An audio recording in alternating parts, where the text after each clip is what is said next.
मागच्या लेक्चरमध्ये आपण संघटनेचे औपचारिक आणि अनौपचारिक हे दोन्ही प्रकार त्या ठिकाणी अभ्यासले. यानंतर संघटनेचे विविध तत्त्वे अभ्यासणे हे त्या ठिकाणी क्रमप्राप्त ठरते. या तत्त्वांची मांडणी जी आहे ती प्रामुख्याने संघटनेचा यांत्रिकी दृष्टिकोनाचा पुरस्कार करणाऱ्या विचारवंतांनीच केल्याचं आपल्याला दिसून येते. संघटना ही या सर्वव्यापी सिद्धांतावरच किंवा तत्वांवरच उभारल्या जाऊ शकते असे त्यांचे मान्य आहे. अर्थात या बाबत संघटनेचे किती तत्व सिद्धांत आहेत याबाबत जरी एकमत नसले तरी आपण बघतो की मानवी दृष्टिकोनाचा पुरस्कार करणारी जी काही विचारवंत आहेत ही या तत्वांना मान्य करत नाहीत. त्यांच्या मते मानवी दृष्टिकोनातून संघटनेचा विचार केल्यास मानववादी अशा प्रकारचा यांत्रिकी तत्वांचा किंवा सिद्धांतांचा उपयोग करता येणार नाही. मानवी दृष्टिकोनाचा पुरस्कार करणारे जे काही विचारवंत आहेत त्यांच्या मते की मानवी दृष्टिकोनानं जर संघटनेचा आपल्याला विचार करायचा असेल तर अशा पद्धतीच्या तत्वांचा उपयोग होणार नाही.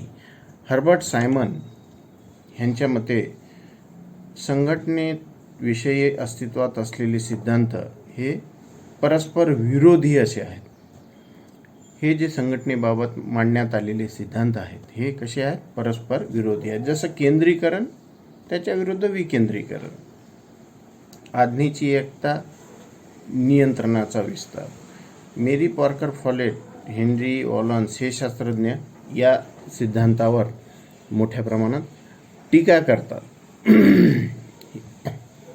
हे सिद्धांत ज्यांना आपण संघटनेच्या बाबतीत ॲप्लिकेबल करू इच्छितो, खरं तर हे सिद्धांतच परस्पर विरोधी असे आहेत अशी टीका यांच्यावर करण्यात येते. मानवी दृष्टिकोनातून सिद्धांतावर जरी टीका होत असली तरीही या सिद्धांताचे महत्त्व कमी लेखून चालणार नाही. कारण प्रामुख्याने अनेक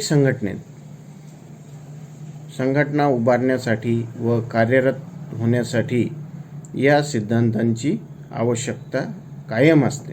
तेव्हा या सिद्धांतांचा विचार आपल्याला या लेक्चरमध्ये करायचा आहे. या सिद्धांतांची आवश्यकता या ठिकाणी आपल्याला बघणे अपरिहार्य ठरते. कारण जसे आपण बघितले की औपचारिक आणि अनौपचारिक अशा दोन्ही संघटनेचे प्रकार समजून घेतल्याशिवाय संघटना समजून घेता येणार नाही.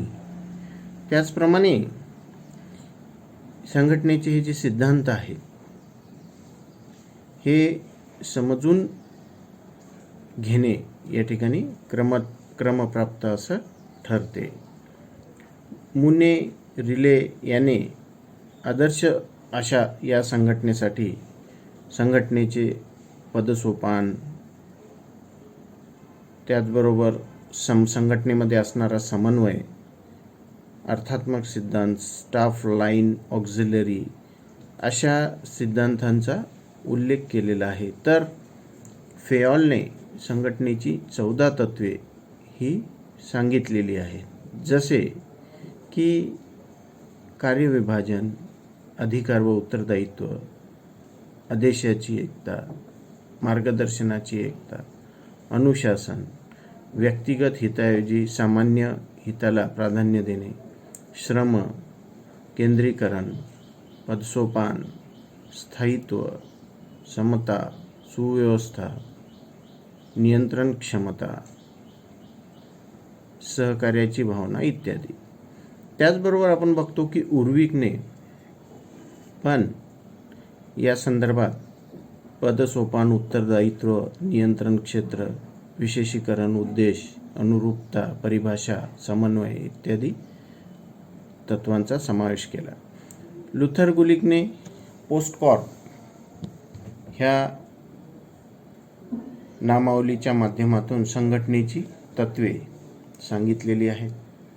ह्याच्यामध्ये त्याने पोस्टकॉर्पमध्ये पी प्लॅनिंग नियोजन, ओ ऑर्गनायझेशन संघटन, एस स्टाफिंग कर्मचाऱ्यांची व्यवस्था, डी डायरेक्शन निर्देश देणे, CO कोऑर्डिनेशन समन्वय, आर रिपोर्टिंग अहवाल देणे व बी बजेटिंग अंदाजपत्रक, हे अशा पद्धतीनं संघटनेची विविध सिद्धांत तत्वे ही या ठिकाणी विविध विचारवंतांनी या ठिकाणी मांडलेली आपल्याला दिसून येतात. संघटनेच्या या सिद्धांतांची व्यवस्थित शास्त्रशुद्ध पद्धतीने मांडणी J.D. मुने या शास्त्रज्ञाने आपल्या प्रिन्सिपल्स ऑफ ऑर्गनायझेशन या पुस्तकामध्ये केली आहे. लुथर गुलिकने तर यामध्ये 10 तत्वांचा उल्लेख केलेला आहे. ह्या तत्वांचा एकूणच ढोबळमानाने विचार केल्यानंतर यामध्ये सर्वात महत्त्वाचं जे की संघटनेच्या उभारणीमध्ये, संघटनेच्या बांधणीमध्ये एक महत्त्वाचं तत्व ठरते ते म्हणजे अधिकार पदपरंपरा किंवा ज्याला पदसोपान असंही आपण म्हणतो. इंग्रजीमध्ये त्याला आपण हायरार्की असे म्हणतो. पदसोपान हे संघटनेचे आद्य तत्व आहे, एक महत्त्वाचं तत्व आहे. संघटना ही शासकीय असो किंवा ती खाजगी असो, त्यामध्ये पदसोपान हे आवश्यकच आहे. पदसोपानाशिवाय तिथे संघटनेची, मग ती खाजगी असो अथवा शासकीय असो, संघटनेची बांधणी ही होऊ शकत नाही. संघटनेत कार्य करणाऱ्या अनेक व्यक्तींमध्ये कार्याची विभागणी करून त्यानुसार अधिकार व जबाबदारी यांचे वाटप करून पदरचना करणे ही आवश्यक असते. पदसोपान तत्वाचा प्रामुख्याने वेबर, गुलिक, फेयॉल, उर्विक, मुने, रिले यांनी पुरस्कार केला आहे. व्यक्तीच्या कार्याच्या महत्त्वावर संघटनेत त्या व्यक्तीचे स्थान हे ठरविले जाते. आपण बघतो की पदसंघटनेमध्ये श्रमविभागणी करून त्या ठिकाणी त्या व्यक्तीचे स्थान जे आहे हे संघटनेमध्ये निश्चित करण्यात येते. व्यक्तीच्या कार्याच्या महत्त्वावर त्या व्यक्तीचे स्थान जे आहे त्या संघटनेमध्ये निश्चित करण्यात येते. कोणत्या व्यक्तीने कोणते कार्य करावे हे यामध्ये प्रामुख्याने निश्चित करण्यात येत असते. पदसोपानाचे महत्त्वाचे कार्य म्हणजे जास्त अधिकार, जास्तीत जास्त जबाबदारी हे होय.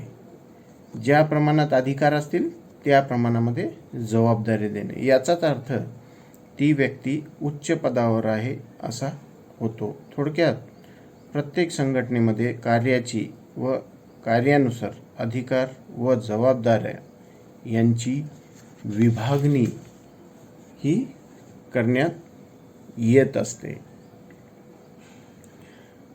या विभागणीनुसार प्रत्येक व्यक्तीचे पद आणि दर्जा हा त्या ठिकाणी ठरविण्यात येत असतो.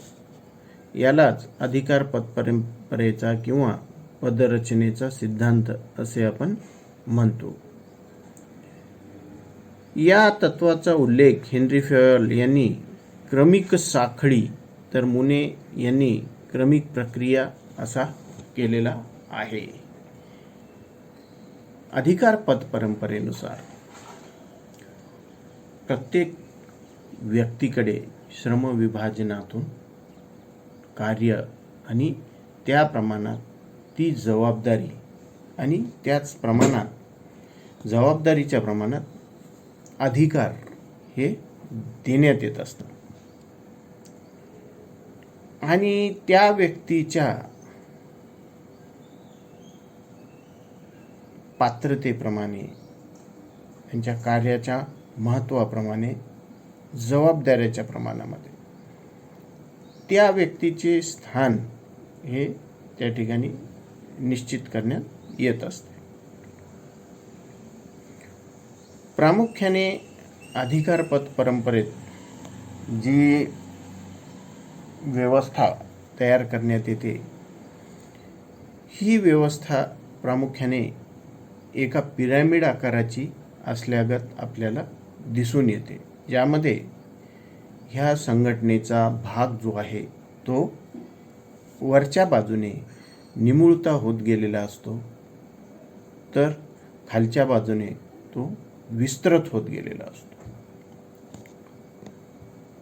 अधिक कार्य, अधिक जबाबदाऱ्या असणारी जी पदे आहेत, ही पदे त्या रचनेमध्ये वरच्या भागामध्ये संयोजित करण्यात आलेली असतात आणि निम्न महत्त्व असणारी, कमी महत्त्व असणारी जी पदे आहेत ती खालच्या भागामध्ये क्रमाने संयोजित करण्यात आलेली असतात. निश्चितच संघटनेचा हा वरचा भाग ज्या योगे निमुळता होत गेलेला असतो, त्या योगे संघटनेत ही महत्त्वाची अधिक कार्य व जबाबदारी असणारी जी पदे आहेत ती संख्येने कमी असतात. आणि त्याचबरोबर कमी महत्त्वाची जी पदे आहेत, कमी अधिकार जबाबदाऱ्या असणारी जी पदे आहेत, ती प्रामुख्याने आपण बघतो की अधिक प्रमाणामध्ये असलेली आपल्याला दिसून येतात.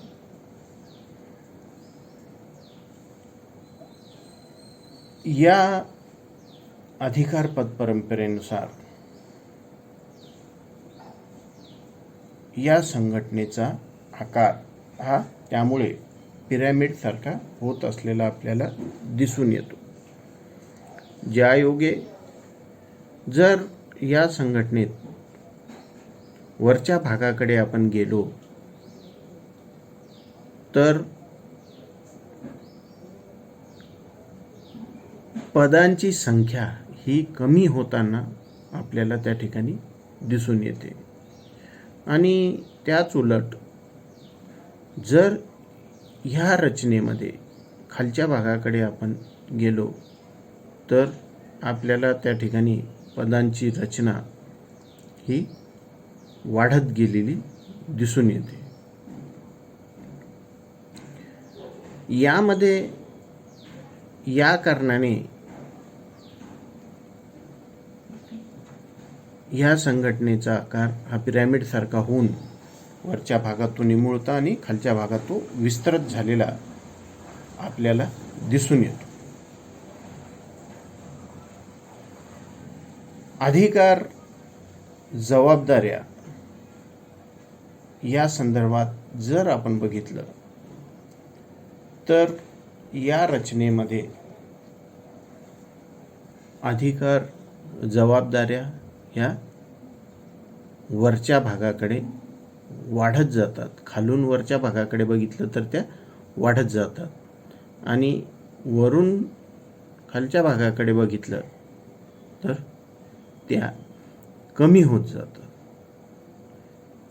सोबतच या व्यवस्थेमध्ये जी काही श्रेणीबद्ध अशी रचना आहे, ह्या श्रेणीबद्ध रचनेमध्ये कसल्याही प्रकारचा खंड हा पडत नसून क्रमानेच सर्व बाबी या ठिकाणी संयोजित करण्यात आलेले आपल्याला दिसून येतात.